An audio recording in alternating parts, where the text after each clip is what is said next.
9 alpinistas muertos, semidesnudos, desfigurados y llenos de radiación. No creo que murieran donde los encontraron. Creo que alguien movió los cuerpos.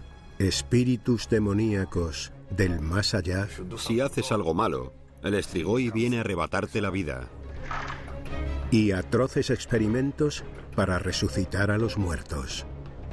De repente parpadeó y todos creían que había vuelto a la vida. Estas increíbles historias proceden de la antigua Unión Soviética, de una época de miedo e incertidumbre. Las conjeturas sin hechos probados dan lugar a mistificaciones y mitos.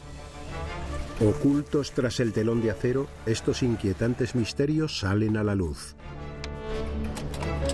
Gracias a los testigos oculares, a los expedientes desclasificados y a la opinión de los expertos, ahora podemos descubrir la verdad de estos inexplicables misterios de la Unión Soviética.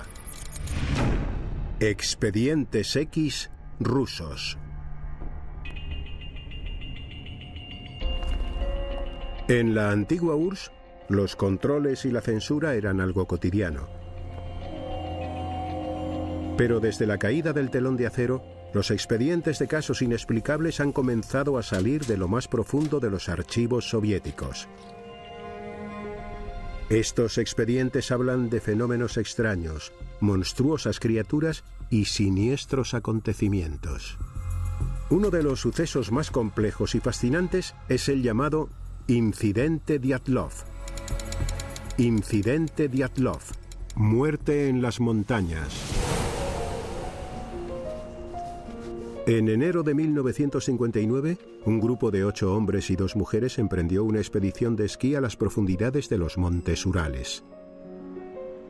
Yuri Kunsevich tenía entonces tan solo 12 años. El líder del grupo era Igor Dyatlov, un alpinista con mucha experiencia. Todos eran estudiantes o antiguos estudiantes de la universidad. El único de fuera era Solotaryov. Su objetivo era escalar el escarpado monte Otorten. Otorten significa no vayas allí. Para alcanzar su objetivo debían estar en muy buenas condiciones físicas. Para llegar, partieron desde su universidad en Sverdlovsk, conocida ahora como Ekaterimburgo, y recorrieron 640 kilómetros al norte hasta adentrarse en las montañas nevadas.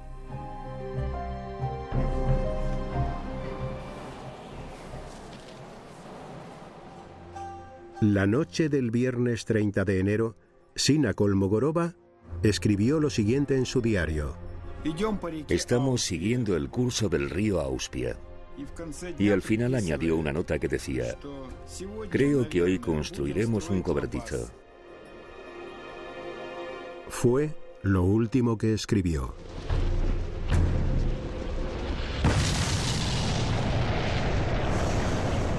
Pronto iba a suceder algo que desencadenaría la muerte de todo el grupo. Aquella noche, a 50 kilómetros de distancia, varios testigos aseguraron ver unas extrañas luces en el cielo. Las esferas se movían despacio y estaban a diferente altura. Tenían pensado enviar un telegrama el día 12 de febrero para avisar de que habían terminado su viaje. Pero no llegó ningún mensaje. Pasan los días y el grupo sigue sin dar señales de vida.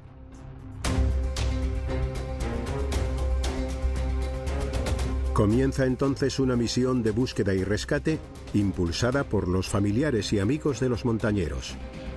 Pasaron 5 días y no encontraron nada, pero de repente, 2 estudiantes voluntarios descubrieron las primeras pistas. Llegamos en helicóptero el día 23 y el 25 encontramos las marcas de los esquíes. A pesar del espesor de la nieve y de las gélidas temperaturas, lograron seguir las huellas de los esquíes. Y a la mañana siguiente encontraron la tienda de campaña.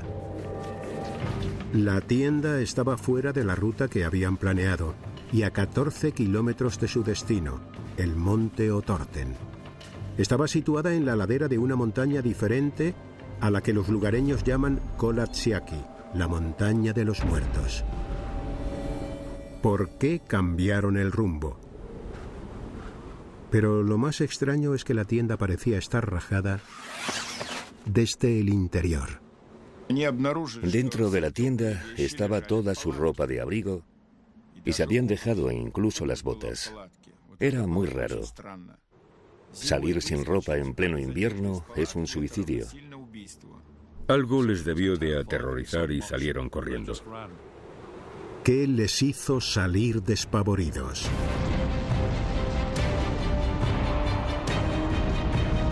La explicación más obvia sería una avalancha. El estruendo de la nieve y las rocas hizo que el grupo saliera corriendo de la tienda. Eso explicaría que la tienda estuviera rasgada, pero no había ninguna otra señal de que hubiera habido una avalancha. Esa teoría está totalmente descartada, porque en una pendiente tan ligera nunca podría haber una avalancha. La pendiente de esa ladera está entre los 18 y los 20 grados, muy por debajo de lo que se considera un ángulo crítico. Si no fue una avalancha, fue otra cosa lo que les asustó y les hizo huir, dejando atrás la ropa y todo el equipo. Si no llevaban ropa de abrigo, había muy pocas probabilidades de encontrarlos con vida. Buscando a 1,5 kilómetros de donde estaba la tienda, las sospechas del equipo de rescate se confirmaron.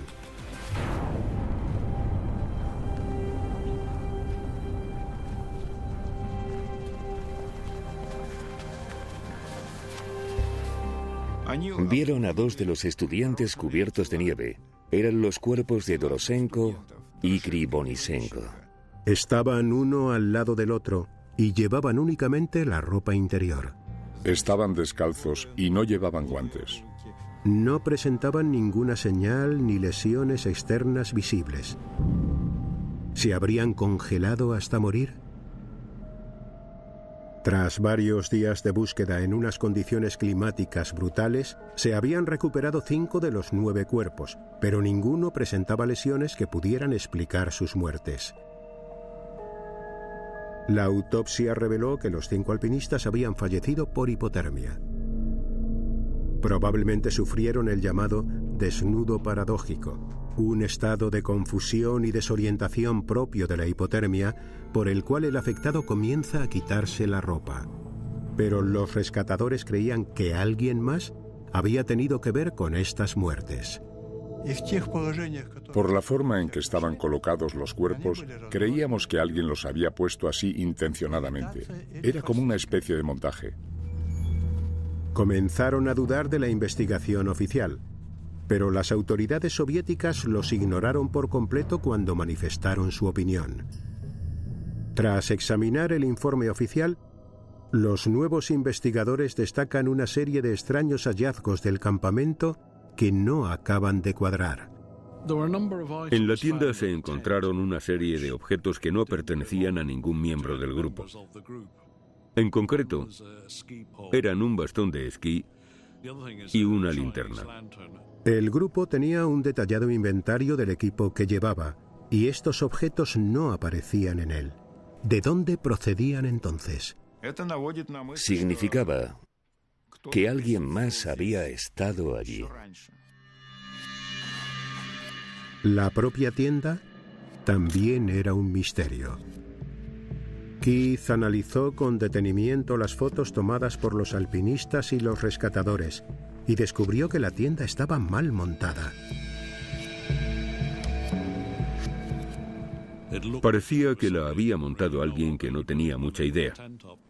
Y eso no encaja con una persona experta como Igor Dyatlov. Las observaciones de Keith contradecían los datos oficiales. ¿Quién podía haber montado mal la tienda? El 5 de mayo de 1959, 2 meses después de descubrir los primeros cuerpos, encuentran los 4 restantes. Estaban en un barranco a solo 70 metros de donde encontraron a los primeros alpinistas, pero estaban ocultos bajo una espesa capa de nieve.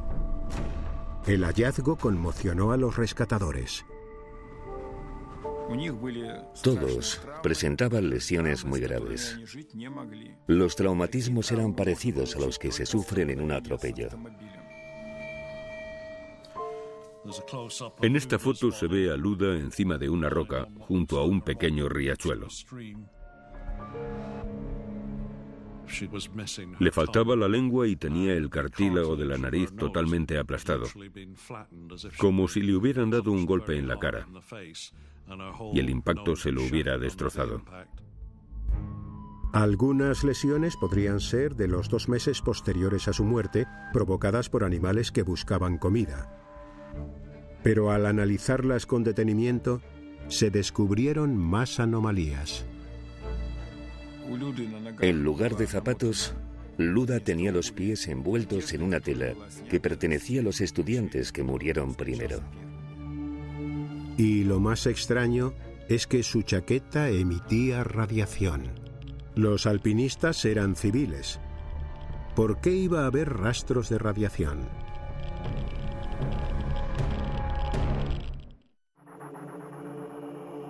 En lo más profundo de los montes Urales, 9 alpinistas fueron hallados muertos en misteriosas circunstancias. Los cuerpos se enterraron en Sverdlovsk, su ciudad natal, ahora conocida como Ekaterimburgo, donde se erigió un monumento en su memoria. En los últimos años han salido a la luz muchos detalles más, pero es un incidente tan extraño que resulta complicado saber qué piezas podrían resolver este rompecabezas.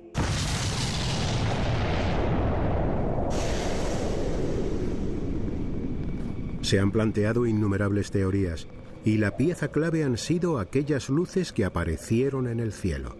Para algunos solo pueden ser una cosa: ovnis. Lev Ivanov lideraba la investigación. Él era policía y hasta que murió estaba convencido de que los ovnis tuvieron algo que ver. Otros investigadores creen que hay una explicación más realista. Para ellos, las luces y las lesiones que presentaban algunos de los cuerpos apuntan a algún tipo de prueba militar.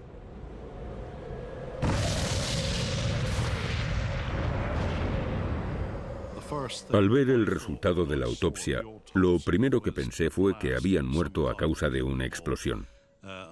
Pero no de una bomba común, porque si no habrían tenido otro tipo de lesiones provocadas por la metralla. Keith cree que en esa zona se estaban haciendo pruebas con un tipo de bomba especial, las bombas con paracaídas.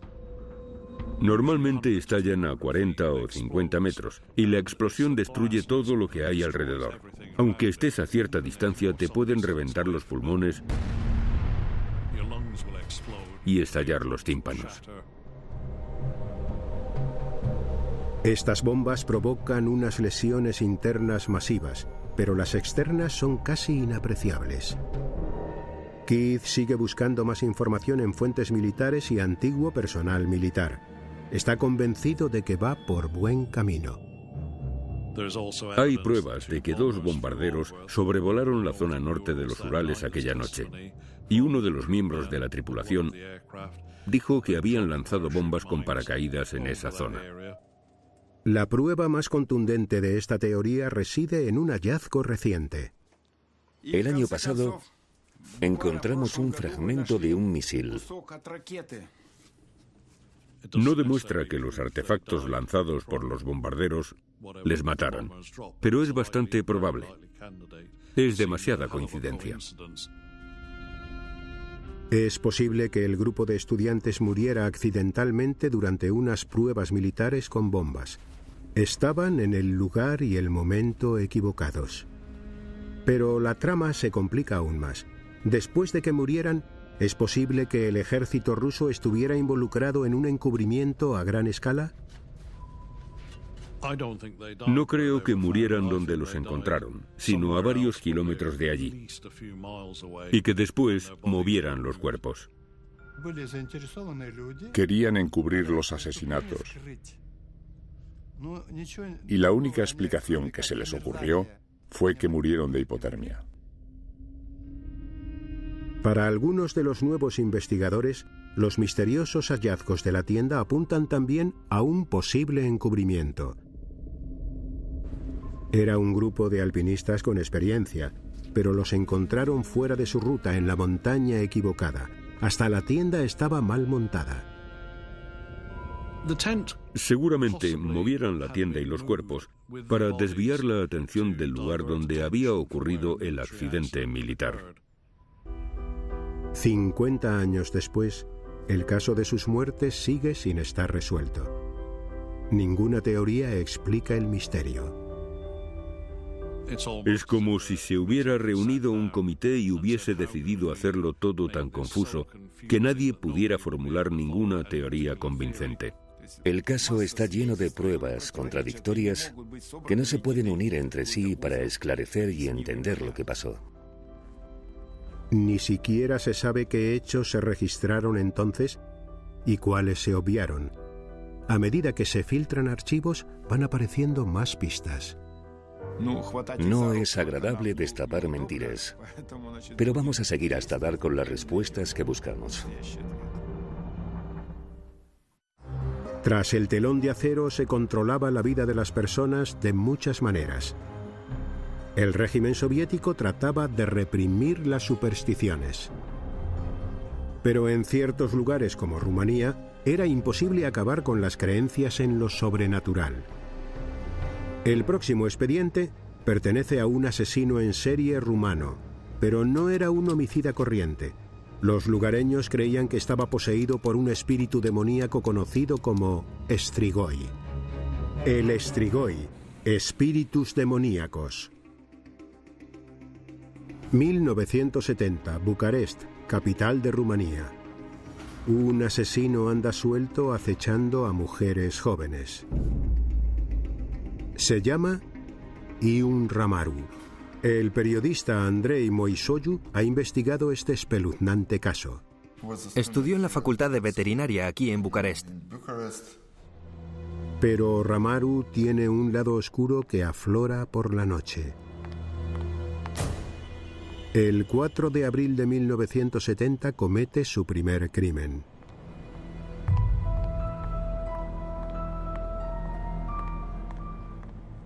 La víctima era una mujer. Le golpeó la cabeza con un objeto contundente.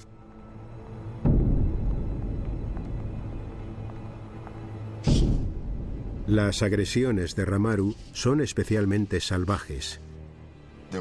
Había sangre por todas partes. Solía morder a sus víctimas y les quitaba la carne de las manos o del pecho o les arrancaba una pierna. Lo apodaron el vampiro de Bucarest. Ramaru violó y asesinó brutalmente a 4 mujeres y agredió a otras 10 antes de ser capturado. Fue sentenciado a pena de muerte por sus crímenes. Los médicos declararon que sufría problemas mentales, pero los supersticiosos lugareños creían que existía una fuerza que estaba interviniendo.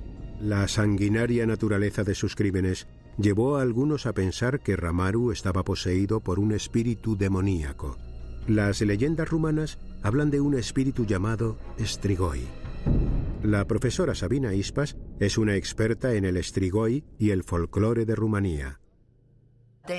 No son como los zombies o los fantasmas. Son solo fuentes energéticas. Tienen la capacidad de hacerse más fuertes y más ricos, quitándole todo lo bueno a los demás. Según el folclore rumano, es posible nacer siendo un Strigoi, ya que el espíritu maligno se puede transmitir de una generación a otra. Un acto de maldad cometido por un progenitor puede afectar directamente al espíritu de su hijo. Cuando Ion Ramaru iba a ser ejecutado, culpó a su padre de todos sus actos. Dijo, quiero vivir. La culpa de todo esto la tiene mi padre. El padre de Ion era Florea Ramaru. Un año después de la ejecución de su hijo, Florea murió al caer accidentalmente de un tren en marcha. Una investigación reveló unas pruebas espeluznantes. Las huellas del padre coincidían con las de varios atroces asesinatos cometidos en 1944. Todos los asesinatos eran similares a los que cometió su hijo, pero antes de que Florea pudiera ser capturado, nació su hijo Ion y los crímenes cesaron. Según los rumores, un espíritu diabólico había pasado de padre a hijo. Y por eso, Iun Ramaru nació siendo un Strigoi. Aunque no hay pruebas de que Ramaru estuviese poseído por un Strigoi, la gente muchas veces se aferra a lo sobrenatural para explicar actos tan atroces. La creencia en el Strigoi es algo generalizado en Rumanía, y el folclore explica incluso cómo derrotarlo. Hace más de 30 años, un niño que vivía al sur de Rumanía presenció una espantosa ceremonia para detener a un supuesto Strigoi. Aquel niño era Cătălin Gruia. Recuerdo que una noche todo el pueblo acudió al cementerio. No se preocuparon por mí. Pensaron que estaría durmiendo, pero yo lo seguí hasta allí. Los aldeanos estaban aterrorizados. Creían que un Strigoi demoníaco había invadido el pueblo. Analizas todas las señales. Ves que los animales están muriendo, que la gente de tu familia y del pueblo también está muriendo. Los síntomas y el problema están muy claros. Ya sabes que hay un Strigoi. Según el folclore rumano, si se sospecha que un espíritu maligno habita el cuerpo de un muerto, hay que llevar a cabo una serie de rituales para matar a ese Strigoi. El joven Cătălin fue testigo de una de esas terroríficas ceremonias. Sospechaban que una persona recientemente fallecida albergaba el espíritu del Strigoi y decidieron exhumarla.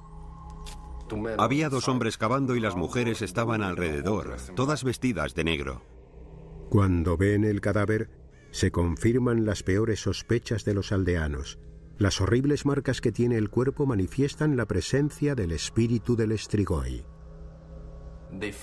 Vieron que el hombre estaba intacto,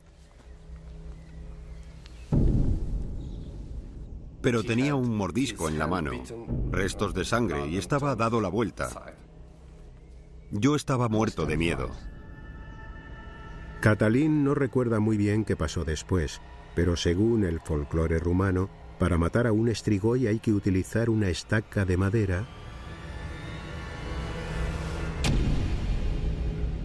y ajo.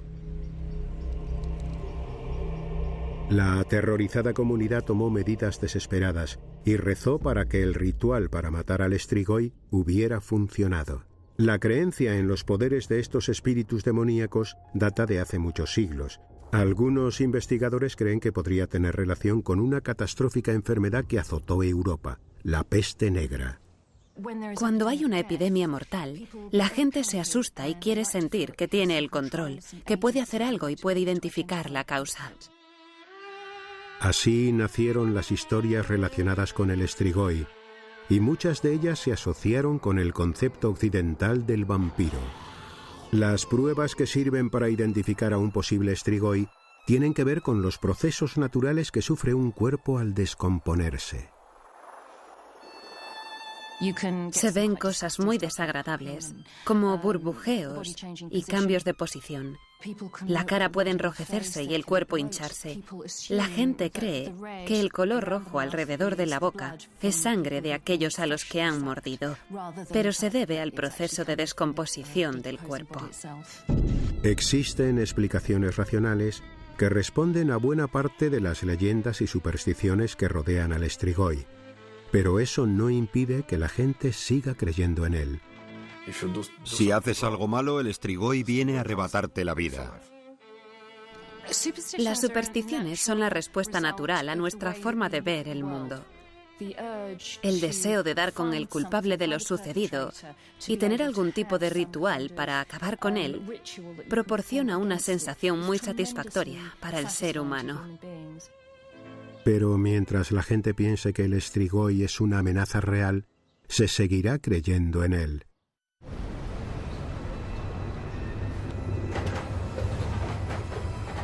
Entre todos los expedientes rusos no resueltos, también existen testimonios de extraños e incomprensibles encuentros en las montañas más remotas. Es un país enorme, con distintos entornos y climas. Algunas regiones son tan inhóspitas que vivir en ellas a veces es casi un milagro. Estos misteriosos avistamientos en ocasiones pueden tener consecuencias mortales. Olas de fuego, muerte en las montañas. El montañero Vladimir Kabunienko nos cuenta cómo organizó un fin de semana de montañismo con un grupo de amigos el 17 de agosto de 1978 por las montañas del Cáucaso. Montaron la tienda para pasar la noche y pronto fueron testigos de un misterioso y mortal fenómeno. La tienda era muy pequeña y teníamos que dormir muy apretados. Vladimir le cambió el sitio a su amigo Oleg. Este sencillo gesto tendría unas repercusiones impensables.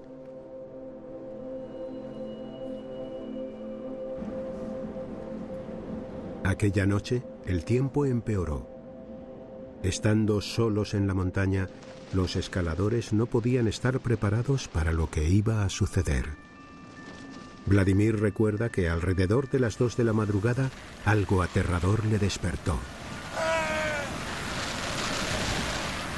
Era como una pelota de tenis que brillaba con mucha intensidad.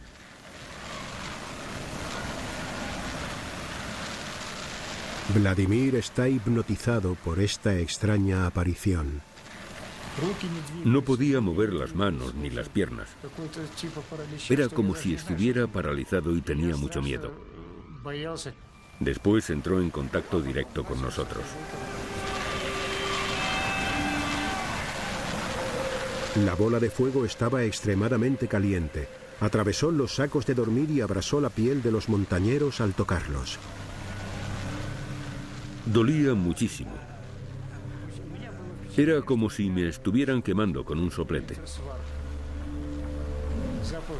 El olor a carne quemada invadía el ambiente y hacía mucho calor. El calor era tan intenso que ninguno era capaz de moverse. A Oleg, la bola le alcanzó 3 veces. Las quemaduras eran tan intensas que nos dejó la piel y la carne carbonizadas. Vladimir no pudo soportar aquel dolor tan penetrante. Perdí el conocimiento. No entendía qué estaba pasando. Y de repente, igual que había aparecido, la bola de fuego se desvaneció. Los montañeros volvieron a quedarse a oscuras en la soledad de la montaña. En cuanto recobré el sentido, intenté pensar en qué podíamos hacer. Tenía la pierna y otras partes del cuerpo muy quemadas. Aquella bola me había rozado 8 veces. Cuando Vladimir encontró la radio, le dijo a su amigo Víctor que pidiera ayuda. Trataron de despertar a Oleg, que yacía en la puerta de la tienda. Tenía quemaduras muy graves y no se movía.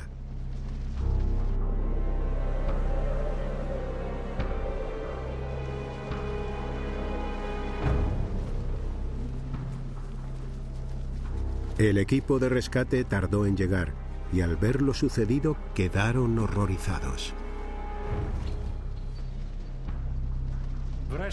No puedo reproducir lo que dijo el médico, porque utilizó un lenguaje muy fuerte. Pero lo que vio le sorprendió muchísimo.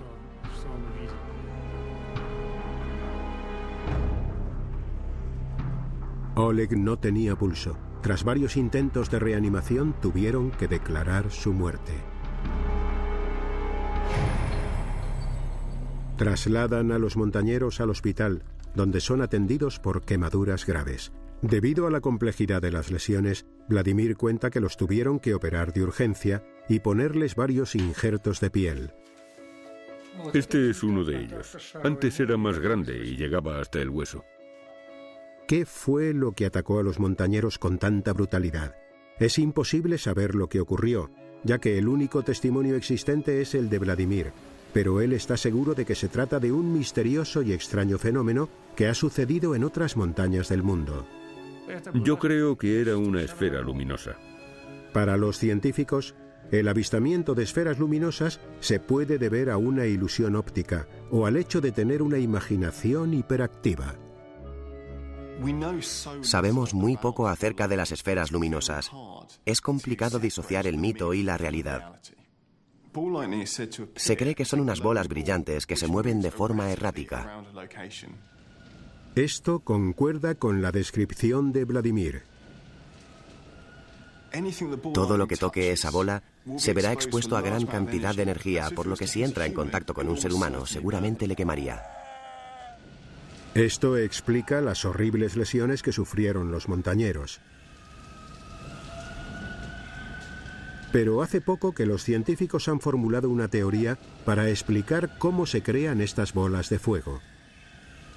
Hacen falta dos cosas básicas para que se forme una esfera luminosa: que en la atmósfera haya muchas partículas en suspensión y una fuente de alta energía, como por ejemplo un rayo. Una teoría sostiene que cuando un rayo toca tierra pueden desprenderse fragmentos de suelo. Y esas partículas son las que se convierten en bolas ardientes de plasma. Según esta teoría, se pueden crear esferas luminosas en un laboratorio. Al juntar cera fundida con cerillas quemadas, se crea una fuente de partículas. Esta mezcla se coloca después en un microondas.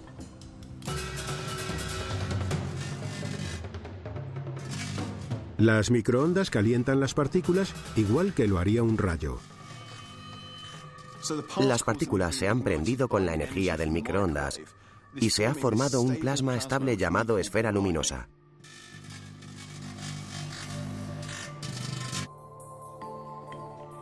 Con muy poca cantidad de materia se han producido grandes daños en el microondas, así que si se hiciera a mayor escala, con la energía procedente de un rayo, podría provocar daños gravísimos a un humano. Vladimir tardó 6 meses en recuperarse de sus quemaduras, pero nunca podrá saciar su espíritu aventurero.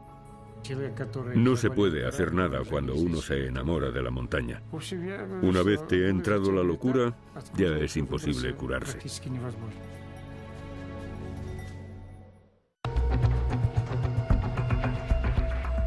Además de misteriosos e inexplicables casos no resueltos, los archivos rusos contienen detalles de sorprendentes experimentos médicos. Eran tiempos movidos por la búsqueda de fines políticos y acciones de ética dudosa. Rusia tiene un gobierno complejo, inescrutable y muy poderoso. La Unión Soviética pretendía controlar la información para proyectar una imagen de éxito y poder. Uno de los relatos más escalofriantes data de los años 20. Las imágenes muestran a científicos rusos creando abominables monstruos e incluso tratando de revivir a los muertos. Experimentación médica, terror en el laboratorio. Mientras muchas instalaciones científicas estaban escondidas en recónditos páramos nevados, este espeluznante caso ocurrió en pleno corazón de Moscú. El protagonista de esta historia es el cirujano ruso Sergei Bryukhanenko. Fue testigo de los horrores de la Primera Guerra Mundial y decidió centrar sus estudios en el trasplante de órganos. Aquellos científicos querían saber cómo funcionaban ciertos órganos dentro del cuerpo. Pero era complicado, porque están en el interior. Y cuando los extraes, suelen dejar de funcionar. Si un órgano sano puede sustituir a uno que está fallando, quizás algún día se pueda incluso evitar la muerte. Bryukhanenko estudiaba la posibilidad de mantener los órganos vivos una vez extraídos del cuerpo. Inventó una rudimentaria máquina de reanimación llamada autoyector. Era una especie de aparato de cristal con tubos de plástico o de goma, cuyo objetivo era suministrar sangre, reoxigenarla para eliminar los residuos e introducirla de nuevo en el órgano. Empezó a experimentar con animales.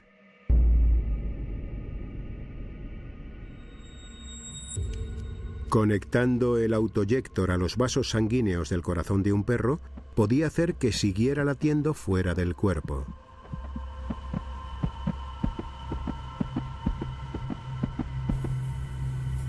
Pero Bryukhanenko iría todavía más lejos. Quería mantener con vida algo de mayor tamaño. Y probó con la cabeza de un animal.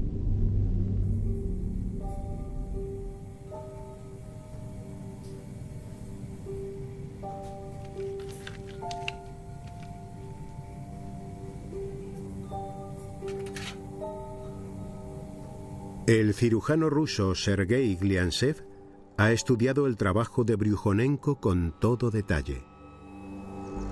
Cogió a un perro, le cortó la cabeza y le inyectó una medicación en los vasos sanguíneos.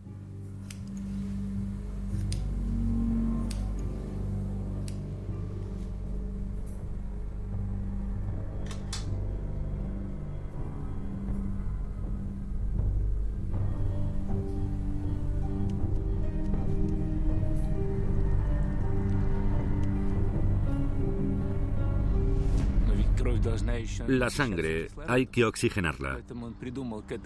Por eso cogió 2 tubos y los introdujo en los pulmones de otro perro. Bryukhanenko conectó la cabeza cortada del primer perro y los pulmones del otro al autoyector y lo puso en marcha. La sangre fue recorriendo todo el sistema y los pulmones comenzaron a funcionar. Y sorprendentemente, la cabeza volvió a la vida. El perro pestañeó y comenzó a mover los músculos faciales. La cabeza se mantuvo 3 horas y media en este estado de no muerte, hasta que finalmente se detuvieron sus constantes vitales. A principios de los años 40 se publicaron varias grabaciones de estos experimentos y pronto se desató una ola de interés por saber qué estaban haciendo los científicos rusos.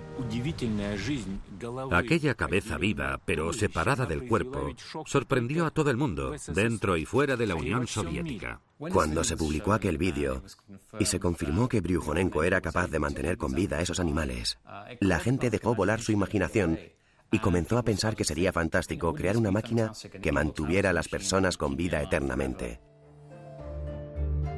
Pero el telón de acero se cerraba sobre la Rusia soviética y ya no llegaban noticias a Occidente. Sin embargo, los experimentos se siguieron haciendo en secreto.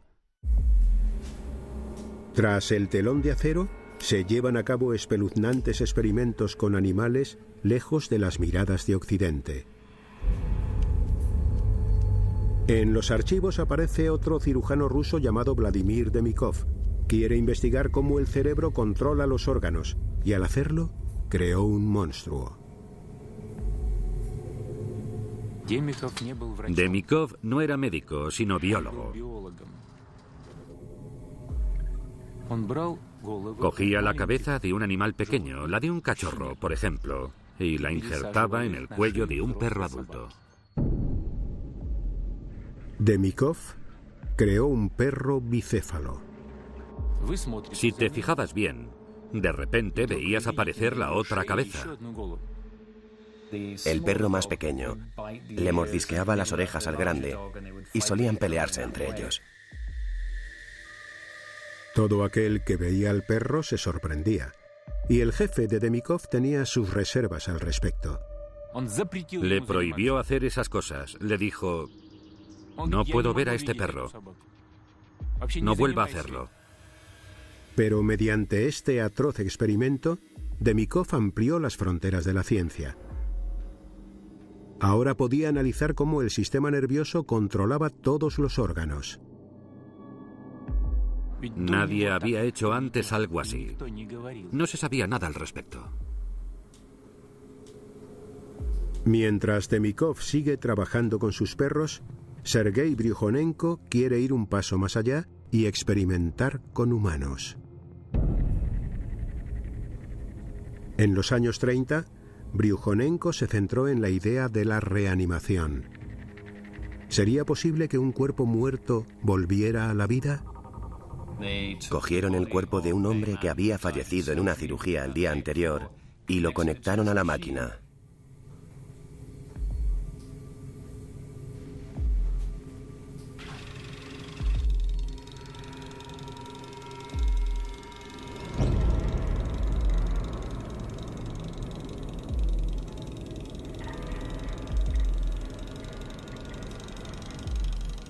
Después de unos 15 minutos, en aquella sala donde únicamente se oía el chasquido de la máquina, el hombre emitió un estertor.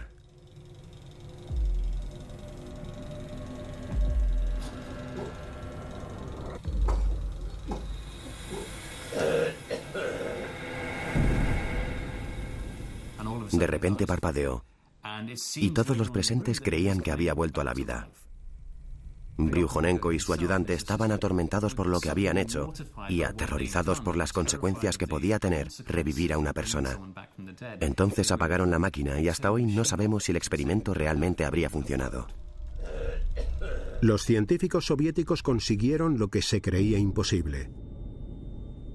Desde mantener órganos vivos fuera de un cuerpo hasta poder trasplantarlos y probablemente reanimar a los muertos, aunque fuese por un tiempo.